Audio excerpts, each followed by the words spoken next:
All right, well, let's get started. Let me welcome everybody. My name is Steve Sargent, and I've got with me tonight a few doctors from Performance Rehabilitation and Regenerative Medicine. Dr. Pachillo is the Chief Clinical Officer at Performance. He's a doctor of chiropractic medicine as well as a primary spine physician. So he certainly will bring some great perspective to the conversation on low back pain. We also have with us two doctors of physical therapy. Dr. Moschenberg is our PT lead in our Watchung clinic, and Dr. Ryan Lumia works out of our Branchburg clinic. And so they both are going to bring some great perspective and practical suggestions as well tonight as we dig in. So welcome again. Thank you for joining us tonight. We've got a number of participants on the webinar, so glad that you're with us. Would love to address specific questions, so please use the Q&A feature at the bottom of the screen in the footer. If you have specific questions, I will try to monitor the Facebook live feed as well. And so if there are specific questions there, you can pop those in and we'll do our best to address them. So let's jump in because our time is limited and we've probably got a lot to cover. But you know, this afternoon we had a workshop on working from home. So telecommuting is now happening all over the state, the nation, and the world. And with that come all kinds of challenges, right? With how to do that well. I know myself, I'm finding myself working actually longer hours, not moving around as much as I probably should. And so, you know, experiencing all kinds of, you know, nagging soreness, whether my neck, my low back. We're going to focus on back pain tonight and how to address that from home. You know, what you can do, whether it's due to working from home or whether it's related to something else. We've had a number of people whose elective surgeries have been canceled or postponed, and so we are doing our best to care for them either remotely through telehealth, televisits.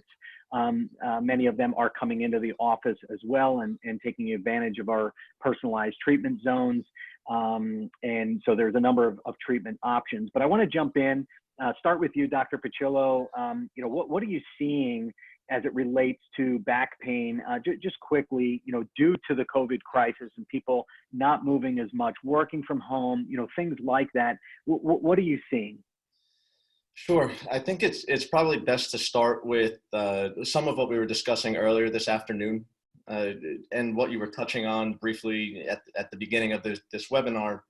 Just because we're seeing such a dramatic increase in the people telecommuting, we're experiencing potential negative consequences of that. And some of the things we kind of touched on before, the most common pitfalls we're seeing are that although we're working from the comfort of our home, we're finding out that sometimes our homes are not so comfortable. In addition to being able to work at home, we're finding out that although we're home, that equates to we're actually spending more time at the computer and more time at the desk. And then I think one last thing to add is we touched on the isolation aspect and how that increases stress. And all three of those things really do contribute to increasing the likelihood of experiencing some sort of pain. I would say the most common things we see in the office as a result of that are the neck pain and your upper back pain, but most certainly your lower back pain as well. And that's due to the things we were touching on before. But today, I think we're going to concentrate on utilizing Dr. Lumia and Dr. Moschenberg's knowledge to really navigate and discuss some strategies to manage on your own. One thing I want to touch on before they dive into that is when to manage on your own, but also when to call your doctor. You know, we're giving a lot of tips and knickknacks and strategies to use at home. And that's great. It's just, I also want to touch on when to use them and when not to use them.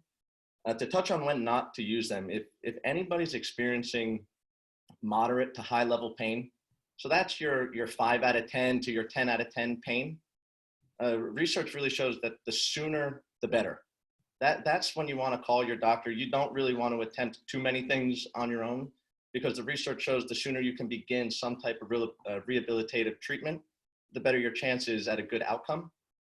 Another time to call your doctor would be when you're experiencing persistent pain. And that's potentially unpredictable in nature. So if you're experiencing pain that's lasting 4 days, 5 days, or in excess of a week, and you can't decrease it, or you're noticing that your pain levels aren't decreasing with time and it's not really resolving on its own, that's certainly a time to call your local doctor. And then, or in this case, not so local. And then I would say the last thing is, regardless of intensity of pain, your pain that's unpredictable, meaning it doesn't matter if you sit for 2 hours or if you're up and moving about, or if you're just waking up in the middle of the night, your unpredictable pain, you also want to call your doctor. The times to manage at home, the times to really implement the strategies that Dr. Lumia and Dr. Moschenberg will touch on today, that's when you're experiencing your low level to moderate level pain that is predictable. That you know, if you have a long work day coming up, that you're going to be sitting at your desk for 2 hours, your lower back might hurt or be sore. You know that if you bend and twist a certain way, or you lift something too heavy, your back's going to be sore. These strategies are certainly for that group of people. Great perspective. Thank you for that. Yeah, perfect intro, and really helps to understand what to do when. And so thank you for that perspective. So yeah, we could start with either of you. Who wants to go first? Yeah, I'll go first. I'll take a crack at it. Welcome everyone. Hello everyone. Thanks, Ant and Steve. Great introduction. I just wanted to add one point to Dr. Pachillo's introduction. Kind of a nice way to think about, pain and strategies, when you should seek care, when you can't. Like an easy way to really think about it is if you can reproduce your pain and you can modify and make a change. So for example, if you do something and you know that causes pain and you could kind of get out of that position or that activity and that pain reduces, like you've in a sense, like taking control over that pain, you can. So that being said, that's where Dr. Lumi and I are going to talk about exercises and management for those types of presentations. If you're not able to kind of adjust your pain levels with positional activities, not only intensity modifications, that's when the opportunity is to really see your doctor wherever that may be. I think it's an important point to note because sometimes it's something as simple as adjusting your ergonomic setup at work. I know Steve and Dr. Pachillo spoke about that before, or adding some, a towel roll or things like that, which are great. And that may be enough just to kind of do some of those exercises.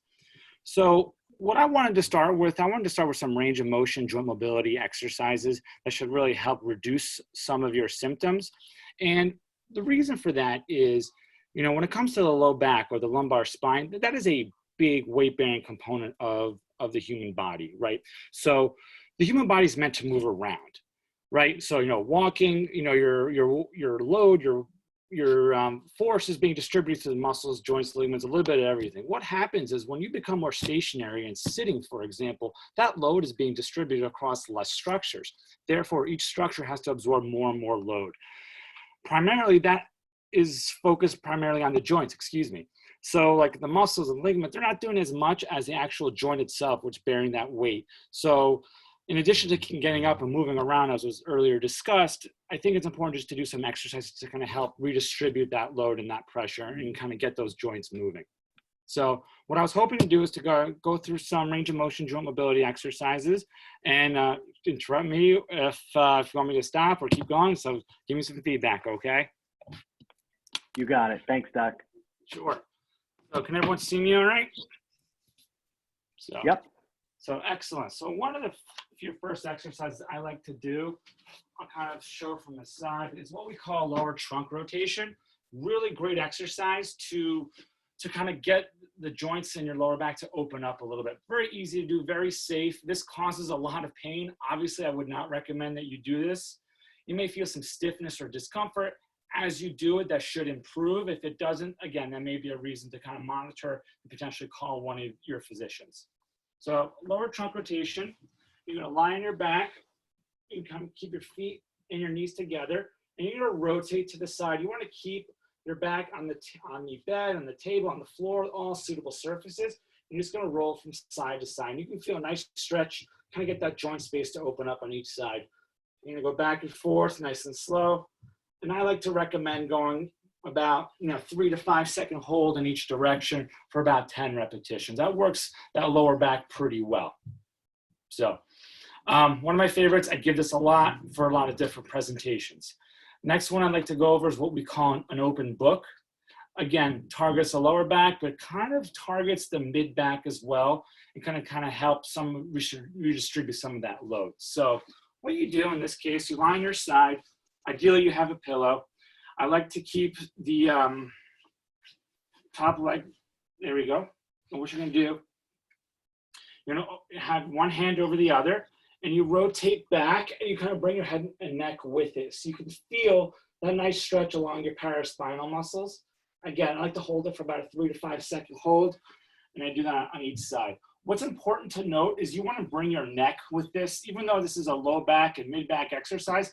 By forcing that neck to go along with your body, you're going to get some movement in the upper back as well and just prevent some of that joint stiffness. So I'll show you again. Kind of feel that opening up. Okay? All right. Next, another great exercise. This is more full spine, but definitely targets the lower back as well. What we call a cat camel or a cat cow. Just want to make sure everyone can see me pretty good. So you start on all fours, which is a pretty neutral spine position for that lower back. And you really want to arch up that mid thoracic spine and tuck that head down. And then the opposite, hold it about 3 to 5 seconds. And then you want to dip down and lift on up. You should get a nice little curve through here. You should get some cervical extension as well. And I like to go back and forth. And come on back. That works pretty well to kind of get some of those joints moving and take away some of that pressure. Okay. I also want to talk about some other range of motion exercises for those that have, kind of low level discomfort. This is kind of a safe exercise. If you have a hot disc or anything like that, I would avoid this type of exercise. So being that I'm going to put you in a type of flexion that we call, if this causes any symptoms into the thigh, into the knee, this is something I would avoid doing. So just kind of a good, word to the wise on this, because I don't want you to flare anything up or cause any discomfort, okay? So I like doing this on the floor. On the bed works great just to save your ankles. As you can see, your kind of feet off the edge just to provide some ankle support. You're gonna bring your hands, you kind of start in this neutral position, and you bring your butt all the way back down to your glutes and your head down. And come back up, and I'll hold it anywhere between 10 to 30 seconds based on your endurance, right? Not only your cardiovascular endurance, but the positional endurance for the spine and some of the muscles. You can add some rotation to that to open that up. So for example, I'll move over a tad and I'll start in this position, and I'll actually put my hands to the upper body up and across, and I'll stretch the right side of my lower back with this exercise. And I can do the exact opposite. I'm bringing it back.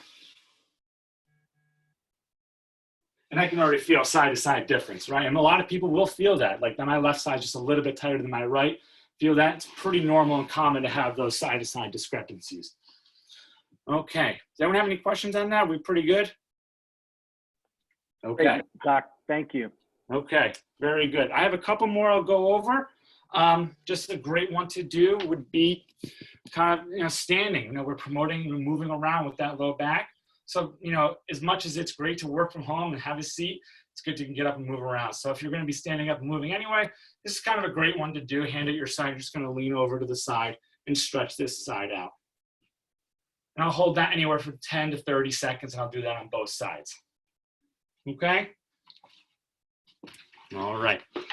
Let us know if you have any questions. All right. Awesome. Thank you, Dr. Mosh. Appreciate that very much. Sure. Dr. Lumia, you've got some other exercises you want to share? Yeah, so thanks, Mosh. I appreciate the segue. Ideally, once you kind of start to explore that new range of motion, you're able to improve your flexibility. Ideally, what you want to do is you want to start exercising, and we can promote some stability that way. So a couple of things that we give our patients here. First one being, I'll kind of get down the floor so everyone can kind of see me here. Is we're going to do is we're going to start to stabilize the low back, and we're also going to strengthen the hips and the glutes in the process. ideally, you can either grab a pillow, you can grab a small ball like this, or no ball at all if that's kind of aggravating your low back or your legs or anything like that. And this exercise is called a bridge. What you're going to want to do, step number one, is you want to place your hands nice and flat below your back, and that's going to be a great cueing point for you. Step number one you're going to do is you're going to flatten your hands by basically bracing your abdominals, almost as if someone's about to give you a punch in the gut. Not to the point where you're about to do a sit-up, but just to the point where you're going to flatten your back just into your hands. That's going to be step number one. And again, you can either use a ball to kind of activate some deeper layers of the core muscles, or if that's uncomfortable for you, you don't have to use a ball at all. Step number one, you're going to brace down. You're going to keep the core nice and engaged. What you're going to do is you're going to squeeze and lift from the butt. Some common deviations we're going to see is a lot of times patients are going to start to overextend their back. And it's almost going to look like this. You're going to have an increased curvature here. It's going to be really, really uncomfortable. Ideally, the movement's only going to be a couple inches off the ground. So you're going to brace down, squeeze, squeeze and lift. You're going to maintain a nice neutral and flat back. That should be relatively comfortable. You're going to feel some muscles working in your legs, in your hips and your glutes, and your core. You're going to hold that anywhere from 3 to 5 seconds. You're going to come down nice and slow, and then you're going to disengage from the core. Ideally, a couple sets of those, anywhere from like 5, 10 to 15. And again, you can kind of work on, increasing the volume of those with increased repetitions, increased durations to kind of improve your strength. That's a good one. That's kind of all inclusive for the core, the hips, and the glutes to kind of stabilize that low back. The next grouping of 3 exercises are actually called the McGill Big 3. Dr. Stuart McGill developed these because they were able to be done for patients to kind of have low load on some of those irritable tissues and to be performed in a relatively pain-free way. What I think is cool about these exercises is that a lot of Olympic weightlifters actually use them to prep for their movement patterns. And we also use them for everyday patients just like you and I, and they work the same exact way. So the first exercise is going to be called, it's called the McGill Crunch, but it doesn't look anything really like a crunch like you and I would think of. How that's going to look is you're going to get in almost the same position you are when you're doing a bridge. You're going to have one leg extended and one leg bent. Now, if you're more comfortable with your right leg bent or your left leg bent, that's completely fine. It doesn't really matter. Whatever's more comfortable for you. You're going to take your 2 hands. You're going to flatten your back into your hand, just like you're doing with the first exercise. And now the only movement you're going to do, because that core is already braced, you're going to lift your head up just a couple inches. Now, when you do that, you're going to feel muscles working here on the deeper layers of the core. You're going to hold that from anywhere to 5 to 10 seconds, and they're going to come down nice and slow. If you're finding that with these, your neck starts to get strained, all you're going to do is you're going to tuck your chin back, almost as if you're giving yourself a double chin, and you're only going to raise up just a couple of inches. You're going to do that anywhere from like 5 to 10 times, a couple sets of those. And then even as you're coming down, what you're not going to want to do is kind of come down like that and hit your head. Everything's nice and slow and rhythmical. You're flattening your back into your hands. You're lifting your head. You're holding. And then you're coming down nice and slow. Again, this exercise is designed to be done very pain-free, and it should be relatively comfortable. Again, you're going to feel muscles working, but this should really not provoke any of that pain that Dr. Mosh and Dr. Pachillo were discussing. The next one is if I'd be honest, a lot of patients that we give this to find this one very challenging. This one's called the bird dog. How that's going to look is you're going to set up in the same position, almost like Dr. Mosh was explaining before for the cat cows and the cat camels. You're going to have your hips just above your knees. You're going to have your hands right below your shoulders. And what you're going to think is you're going to think opposite and reciprocal movements. So if I'm moving my right arm and my left leg, you're going to keep your core nice and tight. Brace your stomach as if someone's about to punch you in the gut. You're going to reach out. You're going to hold and you're going to stabilize anywhere from 5 to 10 seconds. And then you're going to come back down nice and slow. Now, beginner stage, what we would do is we would give a repetition on the left and right, and then switch. As you start to progress these, some things that you can do is you can do multiple repetitions in a row to kind of stabilize and make it more challenging. And then you can repeat like so. Anywhere from 5 to 10 repetitions on each side, a couple sets of those, that works pretty well. The last exercise, a part of the quote unquote McGill Big 3, is just a side plank. You can modify these to have your knees bent. All you're doing is you're bracing your core, keeping this left side of your hips and your pelvis and your trunk nice and level. You're going to hold this from anywhere from 10, 20 to 30 seconds. Come right back down. A couple sets of those. Again, working muscles of the core, the hips and the glutes. Done correctly, this is a fairly challenging exercise the longer you're going to hold these as well. Fantastic. Thank you, Dr. Lumia. Appreciate it so much. So some great great exercises, and from both Dr. Mosh and Dr. Lumia. Really appreciate those. That was a lot, right? So I'm sitting here going, wow, those were a lot of exercises. So for those that are just tuning in, or participants that are on the webinar, if there's a couple of things that you can do to go back and review this. You can go to Facebook, it's on Facebook Live, and so that recording will be there. You can view that at your leisure. We're also going to post the recording on our website. That's at performancerehabnj.com/webinars. And so we will post the recording there later this evening, and it'll reside there, so you can check that out. But certainly, I want to open it up to any questions at this time. If there are any specifics related to your back pain in particular, or anything related to what Performance does to address back pain.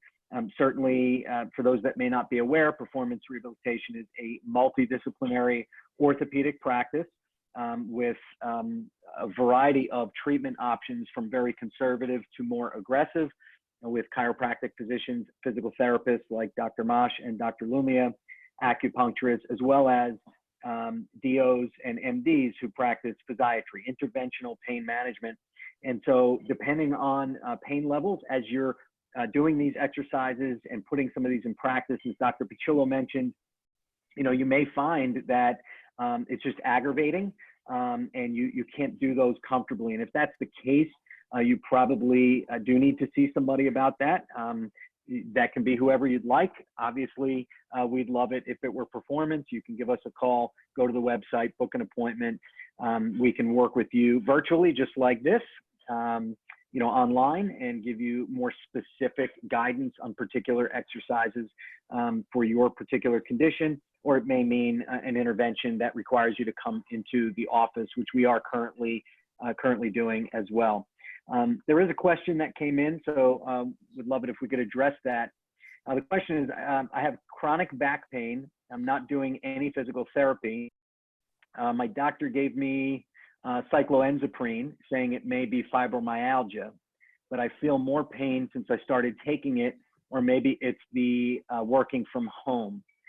Is it advisable to do physical therapy? What would you recommend? Dr. Pachillo, maybe it's best initially from your perspective. You typically do, these consults with new patients. What would you say to this? Sure. Do you have the participant's name by any chance? First name's Karina.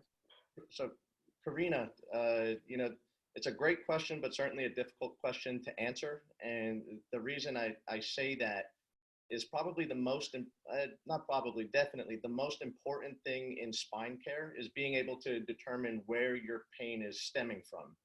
And when it comes to the spine, the days of non-specific lower back pain, those days are over. There are now ways for us to identify areas in the spine that are generating pain.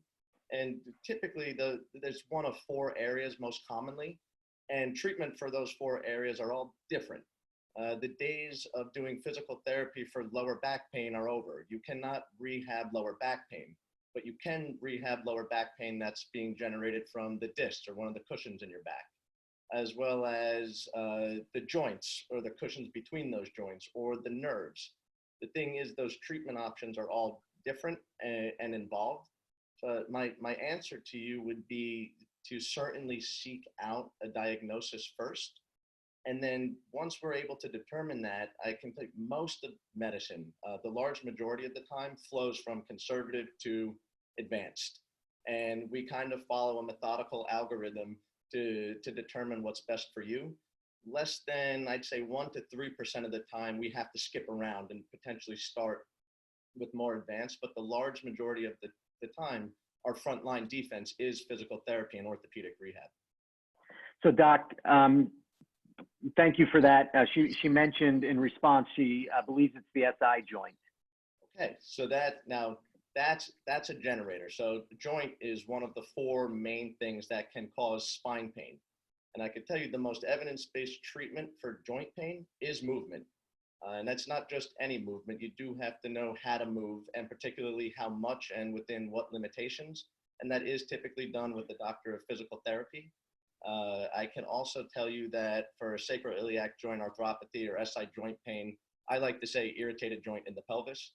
Frontline defense is supposed to be physical therapy. And if you have not had that yet, that's certainly most appropriate for you.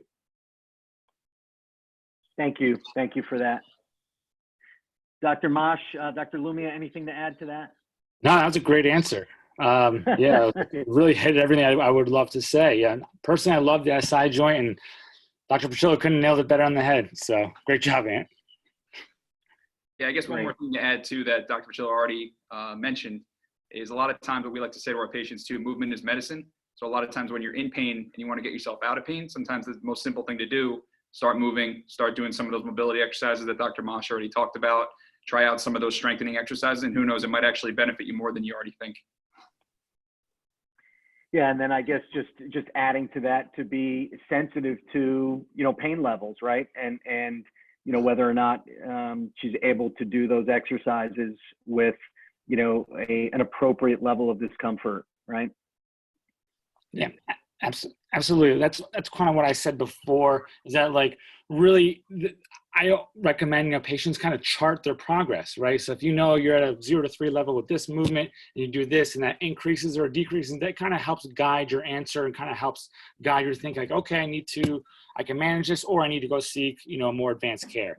So that it's kind of a nice way to kind of chart, your progress and kind of help determine which way you need to go clinically. To really dovetail on what Dr. Moschenberg just said, because it's a great point that's commonly misunderstood now. And the reason for that is several years ago, the advice coming from us, other physicians in the orthopedic realm, was if you're in pain, bed rest for 6 to 8 weeks, or you don't want to move very much. Several years later, that quickly changed to, we want you to move as much as you can, as long as it doesn't hurt. And now the most recent evidence is telling us, we want you to move as much as you can in a mild to moderate pain range. And then we will gradually expose you to more movement, and with the ultimate goal being to decrease the pain you're experiencing while exposing you to more and more activity that brings you back to your normal levels.